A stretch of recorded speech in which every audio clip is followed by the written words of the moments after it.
দা হলি কোরআন, এই কোরআনটা পবিত্র কোরআন।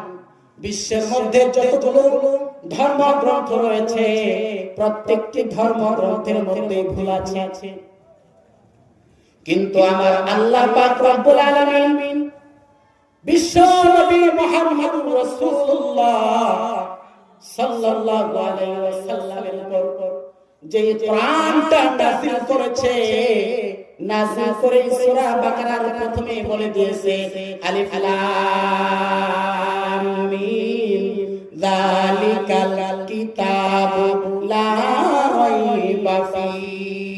This book there is no doubt in it. এটা এমন এক কিতাব, এই কিতাবের মধ্যে কোনো ভুল নাই। চিৎকার করে বলুন সুবহানাল্লাহ। আমার ভাইরা, আল্লাহ বলেছেন এটা এমন এক কিতাব যেই কিতাবের মধ্যে কোনো ভুল নাই। আর আপনারা এই দেশে বসবাস করেন, বিএনপির গভর্নমেন্টের আমলে একজন মহিলার আবিষ্কার ঘটেছিল। এই মহিলা নাই বাংলাদেশে, তার নাম হচ্ছে তাসলিমা মিসরি, তাসলিমা নাসরিন। একজন লেডিস মানুষ, মহিলা মানুষ। এ বেচারি করেছে কোরআনের মধ্যে ভুল আছে। চিৎকার করে বলুন নাউজুবিল্লাহ। আমেরিকাতে সমস্ত ধর্মগ্রন্থকে কম্পিউটারে ফেলা হলো ফর টেস্ট। প্রত্যেকটি ধর্মগ্রন্থকে কম্পিউটারে এক এক করে ঢোকানো হলো। সকল ধর্মগ্রন্থকে টেস্ট করা হলো। প্রতিটি ধর্মগ্রন্থের মধ্যে কিছু না কিছু ভুল ধরা পড়েছে।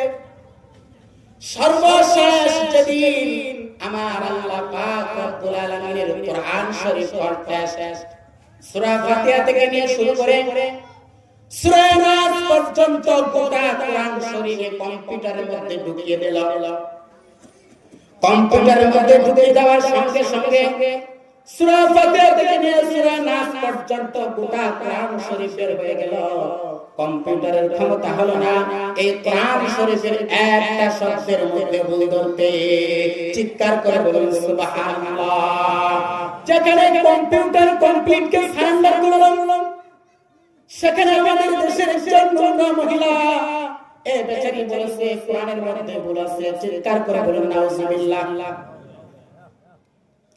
এ বেচারি বলতেছে কোরআনের মধ্যে ভুল আছে। কোথায় ভুল আছে? এ মহিলা বলতেছে একজন পুরুষ যদি চারটা করে বিয়ে করতে পারে, আমরা একজন মহিলা কেন চারটা করে স্বামী রাখতে পারবো না? কেন রাখতে পারবো না? এই মহিলা বলতেছে কি পুরুষের যদি চারটা করে বিয়ে করতে পারে, আমরা একজন মহিলা কেন চারটা করে স্বামী রাখতে পারবো না? চিন্তা ভাবনা করে দেখেন তাদের মাথার ব্রেন কেমন। স্কুল কত ঢিলা হয়ে গেছে, মাথার ব্রেন বেকা হয়ে গেছে, দেমাগ তৈরি হয়ে গেছে। আল্লাহ পাক রব্বুল আলামিন কি বলেছেন? ফানকিহু মা তাবা লাকুম মিনান নিসাই মাসনা ওয়া সুলাসা ওয়া রুবা। একজন পুরুষ চারটা করে বিয়ে করতে পারবে, কিন্তু চারটা বিয়ের জন্য কমপক্ষে 3টি কোয়ালিটি থাকতে হবে, 3টি গুণ থাকতে হবে। এক নাম্বার গুণ হচ্ছে স্বাস্থ্যগত যোগ্যতা থাকতে হবে, অনেক টাকার মালিক হতে হবে। দ্বিতীয় নাম্বার গুণ হচ্ছে অর্থনৈতিক অবস্থা ভালো থাকতে হবে। চার ভাবিকে চারটি বাড়ি মুক্ত করে দিতে হবে, চার বাড়িতে থাকতে হবে। আর একটি গুণ হলো ইনসাফ করতে হবে, এক সমান দৃষ্টিকোণে দেখতে হবে। এক বিবির সঙ্গে বলবেন 2 কথা, আর এক বিবির সঙ্গে বলবেন 3 কথা। এটা চলবে না। আপনার যদি এই তিনটা কোয়ালিটি থাকে তাহলে আপনি চারটা বিবাহ করতে পারবেন। এই তিনটা কোয়ালিটি যদি আপনার মধ্যে না থাকে আপনি চারটি বিবাহ করতে পারবেন না। দুইটা কোয়ালিটি যদি থাকে, কিন্তু একটা কোয়ালিটি, যেই কোয়ালিটিটার নাম হচ্ছে ইনসাফ, এক সমান দৃষ্টিকোণে দেখতে হবে। বর্তমানে সমাজের মধ্যে তিনটা চারটা বিয়ে করতেছে, কিন্তু একজন স্বামী চারটা স্ত্রীর সঙ্গে সমান আচরণ করতে পারে না। এক দিকে যদি চারটা শাড়ি কিনে দেয়, আরেক দিকে দুইটা শাড়ি কিনে দেয়, এটা চলবে না, চলবে না। কাল কিয়ামতের ময়দানে এই ব্যক্তি ধরা খেয়ে যাবে। চারটা বিয়ে করতে হলে চার স্ত্রীর সঙ্গে একই সমান আচরণ করতে হবে। তাহলে আবার চিন্তা ভাবনা করে দেখেন, একজন পুরুষ চারটা বিয়ে করতে পারবে কয়টা কোয়ালিটির মাধ্যমে? তিনটা কোয়ালিটির মাধ্যমে। কয়টা কোয়ালিটির মাধ্যমে? তিনটা কোয়ালিটির মাধ্যমে। এক নম্বর কোয়ালিটি হচ্ছে স্বাস্থ্যগত যোগ্যতা থাকতে হবে, অনেক টাকার মালিক হতে হবে, চার দিনকে চারটি বাড়ি মুক্ত করতে দিতে হবে। আরেকটি হলো অর্থনৈতিক অবস্থা ভালো থাকতে হবে। তৃতীয় নম্বর কোনটি হচ্ছে ইনসাফ করতে হবে। কি করতে হবে? ইনসাফ করতে হবে। এই তিন কোয়ালিটির মধ্যে ইনসাফ কারোর কাছে থাকে না, এই জন্য তার চারটা বিয়ে করা জায়েজ নাই। কি না? চারটা বিয়ে করা জায়েজ নাই। ইনসাফ যদি থাকে, আপনার প্রথম দুই গুণ থাকার পরে ইনসাফ যদি থাকে আপনি চারটা বিবাহ করতে পারবেন, আর ইনসাফ যদি না থাকে চারটা বিবাহ করতে পারবেন না।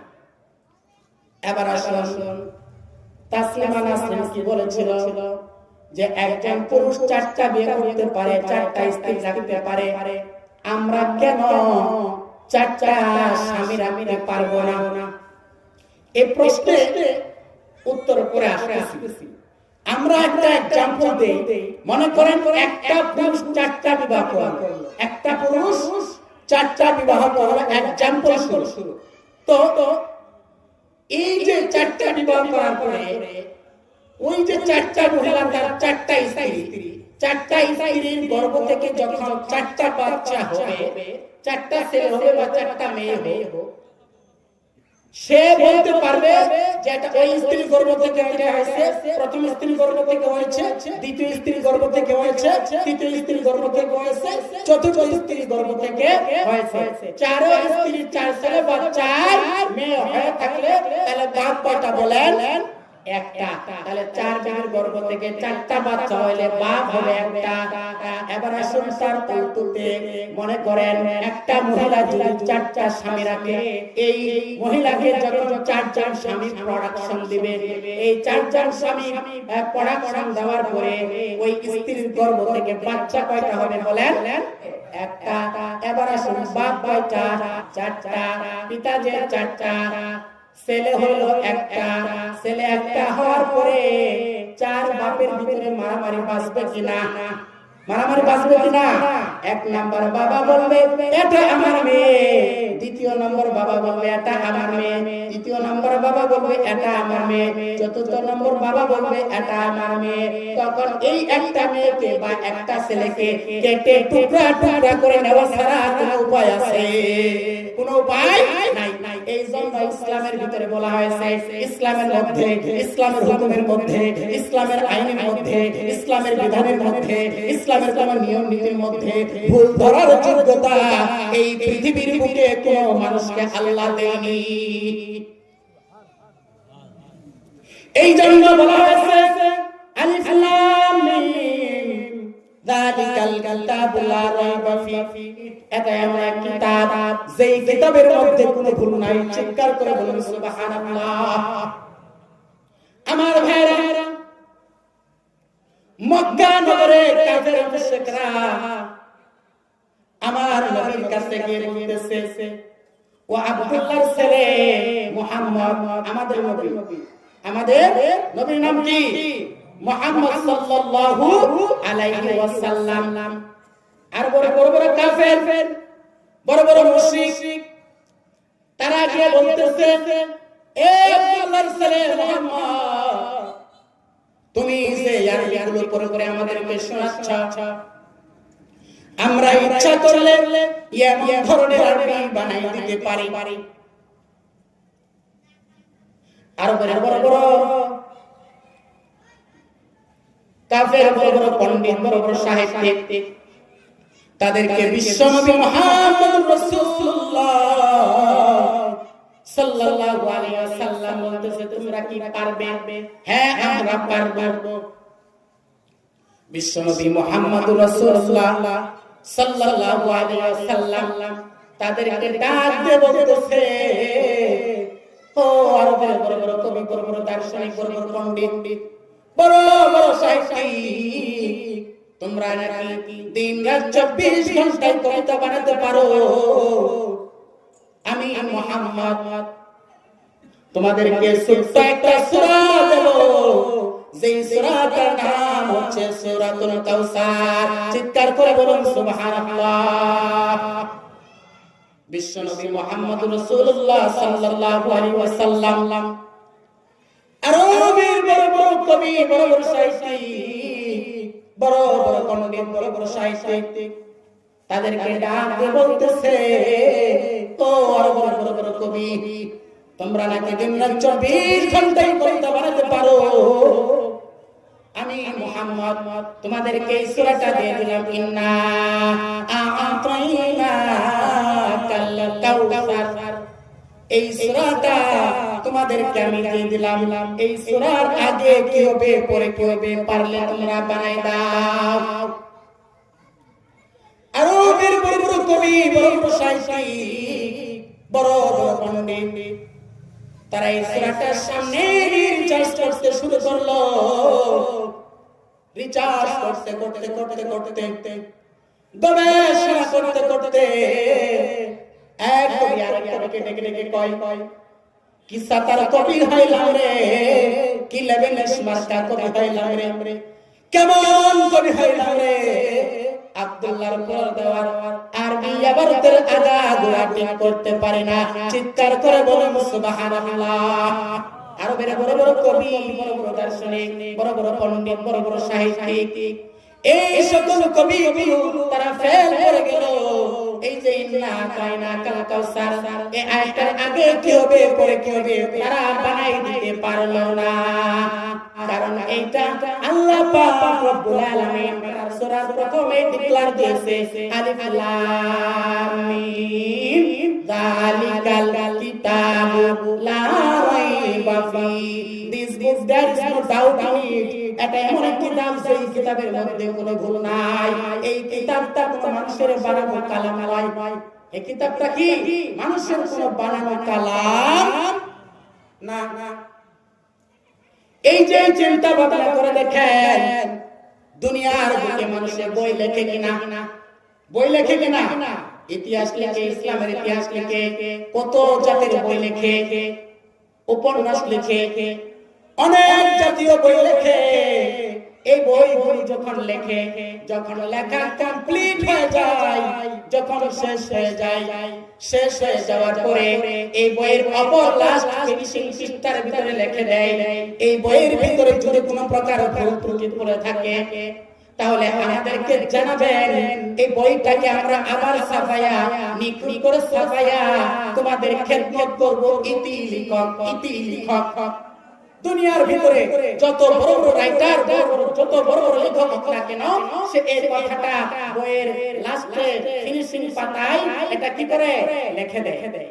কিন্তু আমার আল্লাহ পাক রব্বুল আলামিন তিনি বলতেছে, ও দুনিয়ার লোক সকল, আমি যে কোরআন শরীফ নাযিল করেছি, এই কোরআন শরীফ নাযিল করে কোথাও কি এমন ধরনের উক্তি করেছি? আমি তো আল্লাহ, আমার তো ভুল হবে কিছু। ও দুনিয়ার লোক সকল, আমার এই কোরআনের মধ্যে যদি ভুল ত্রুটি পড়ে থাকে তাহলে হেলিকপ্টার বিমান ভাড়া করে আকাশের দিকে পাঠিয়ে দাও। এই বইটাকে, এই কোরআনটাকে আমি সংশোধন করে তোমাদের খেদমত করব। ইতি আমি আল্লাহ। এমন ধরনের ইঙ্গিত কোরআনে পাকে কোথাও আছে? চিৎকার করে বলেন নাই। বরং শুরুতেই বলে দিয়েছে, আলিফ লাম মিম যালিকাল কিতাবু লা রাইবা রাইবা ফি, এটা এমন এক কিতাব যেই কিতাবের মধ্যে কোনো ভুল নাই। চিৎকার করে বলুন সুবহানাল্লাহ।